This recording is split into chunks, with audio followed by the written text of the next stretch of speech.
မှာလဲသွင်းတယ်ပြီးလို့ရှိရင်လည်းလက်တွေ့တက်တာမှာလဲနာခံလိုက်ရှောက်အဲ့ဒီတက်တာမျိုးဖြစ်ပါတယ်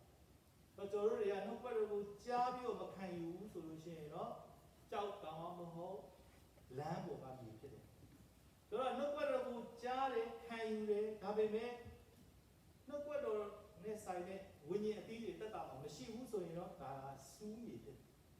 ဆိုတော့နှုတ်ဘက်တော်ကိုကြားတယ်ခံယူတယ်ပြီးတဲ့အခါမှာလက်တွေ့လည်းတက်တာမှာကျင့်သုံးတယ်လက်တွေ့တက်တာမှာကျင့်သုံးတဲ့အတွက်ကြောင့်တင့်ရဲ့အသက်တာလည်းပြောင်းလဲလာတယ်တင့်ရဲ့အသက်တာပြောင်းလဲတယ်ဆိုတော့ဘယ်လိုလဲဆိုတော့တင့်ရဲ့အသက်ရှင်မှုထဲမှာသူတစ်ပါးကဝိညာဉ်တဘောနဲ့ဆိုင်တော့ဝိညာဉ်အရာတွေကိုမြင်တွေ့ရတာဖြစ်တယ်အဲ့ဒါကိုဘာလို့ခေါ်လဲဆိုတော့အသီးသီးတယ်လို့ခေါ်တယ်ဖြစ်တော့ဒီကိုမောင်ပါလို့ကောင်းသောမြေမှာကြားတယ်ဆိုရင်လုကာခန်းကြီး8ခန်းငယ်15မှာကောင်းသောမြေ၌ရှိသောသူမူကားဖြောင်းမဲ့စင်ကြယ်သောစိတ်နှလုံးနှင့်တရားစကားကိုကြားလျင်စွဲမြဲသောအဖြစ်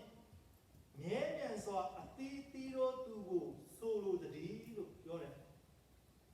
တရားစကားကိုကြားတဲ့အခါမှာတဲ့သူကဘလို့နှလုံးသားနဲ့ခံယူလဲဆိုတော့ဖြောင်းမဲ့စင်ကြယ်သောစိတ်နှလုံးနဲ့ခံယူတာဖြစ်တယ်သူ့နှလုံးသားကိုဖွင့်ထားတယ်ဘုရားအတွက်သူ့တက်တာမှာငါဘုရားပြောတဲ့အတိုင်းလက်ခံမယ်ဆိုပြီးတော့စိတ်နှလုံးသားကစင်ကြယ်တယ်ပြီးလို့ရှိရင်တရားစကားကိုကြားတဲ့အခါမှာလဲစွဲလန်းတယ်ကျမ်းစာကပြောတယ်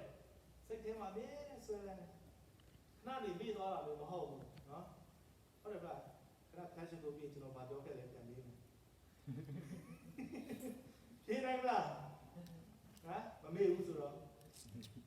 ဖြေနိုင်မလားနော်တော့ဆွဲလန်းနေဆိုတဲ့အရာကနှလုံးသားထဲမှာအမြဲတမ်းရှိနေတဲ့သဘောဖြစ်တယ်နော်ကျွန်တော်